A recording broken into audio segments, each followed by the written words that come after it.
Recording by उजाला music Raghopur सकरी।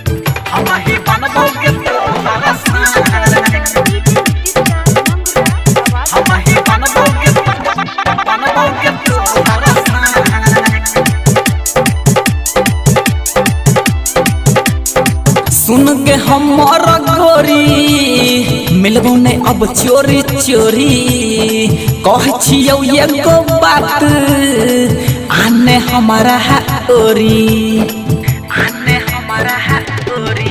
हाँ सुन न हमर गोरी मिलबो ने अब चोरी चोरी कह छियौ एगो बात हे गई आने हमारा ओरी। गे बाबा भगेल बसहाय कहल कही हमारा घर के गोसाई हम ही बनबो के तोहर साई कहल कही घर के हमारा गोसाई हम ही बनबो के तोहर साई हम ही बनबो के तोहर साई बनबो के तोहर साई। गुन्नी के बोला के काई है घर जग बेली गे तोरे नाम से गे सोना फूल अच्छा ले लिए गुन्नी के बोला के काई है घर जग बेली गे तोरे नाम से गई सोना फूल अच्छा ले लिए हमारा तोरे से है पैसा गए कहल गई घर के हमारा गोसाई हम ही बनबो के तोहर साई कहल गई घर के हमारा गोसाई हम ही बनबो के तोहर साई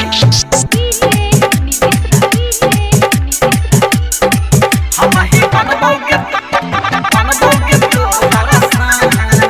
रिकॉर्डिंग बाय उजाला म्यूजिक राघोपुर सकरी। तोरे दुआर कबूल दिलिए एगो खस्सी गे ई बात सुन के किया तोरा आबै छौ हंसी गे आबै छौ हंसी गे।